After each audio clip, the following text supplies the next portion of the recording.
Cthulhu Jack.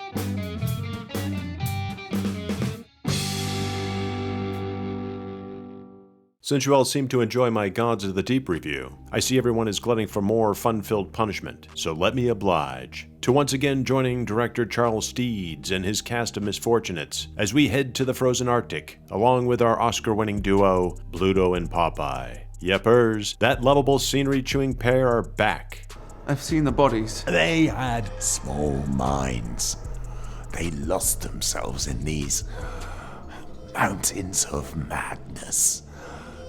Only this time, we're in a period film, and there are deep ones lurking about. So let's grab our Necronomicon, a glass of whiskey, and darn our rubber suit. Because we're going to freeze our tenderloins off in this 2022 horror camp fest. We open with our poor soul up against a gaggle of deep ones. Once again, I have to say, the monster effects are looking dope. I just wish they would do something besides gyrating back and forth like a bunch of sock puppets. These reptilian brothers remind me of the Slee Stacks from Land of the Lost. From that dire beginning, we head to Captain Bluto, who's boning up on his mythos, tossing back a few, while rolling the 7 seas in this inconsistent vessel, the Innsmouth. The kitchen set itself is straight out of a Better Homes and Gardens periodical. Captain Bluto receives a doom and gloom report from Spock, his first mate. The captain's self-preserved mission to locate his old pal, Popeye, from a lost voyage. Does he know if he's still alive? No idea. But little Lord Fauntleroy pipes up saying that his father's ship can cut through any ice. 10 seconds later.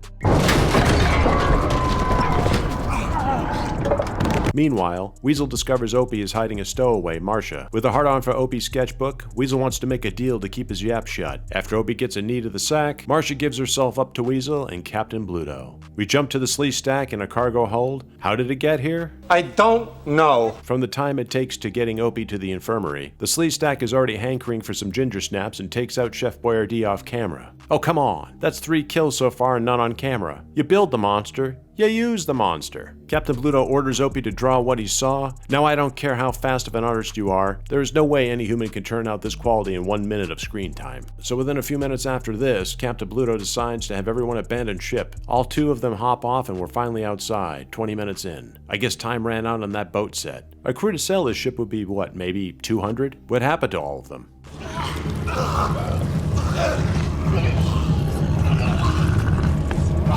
Oh, I see. Killed off screen. So instead of killing what is likely 1 Slee Stack, the crew decides to take a walkabout over the tundra completely ill-equipped. I say by all means, go for it. Spock panics and blames Bluto for getting them into this mess, while Opie and Marcia finally catch up. They arrive at Bronson Cave and find a stiff. I'm sure some of you will get the reference. When Weasel finally reveals that he's been hauling around all their guns. You serious? Marcia finally discovers her dead relative who died of O-Face. Oh.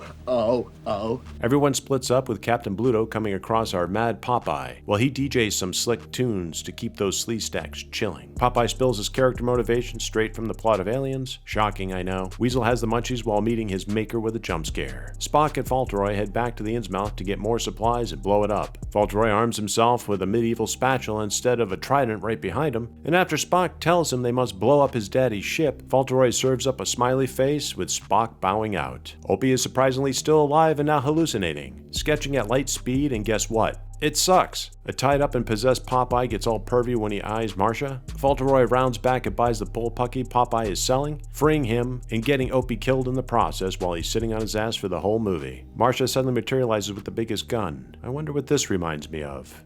Let's rock!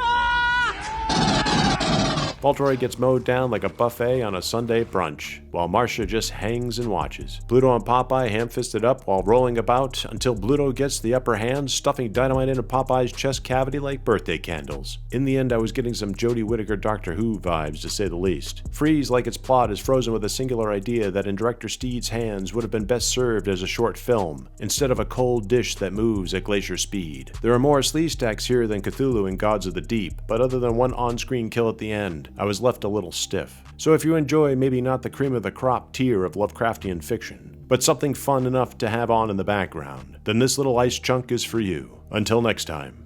If my hands weren't tied, I would be inside you in a heartbeat. Our first channel watch party double feature will air March 16th, right here on YouTube.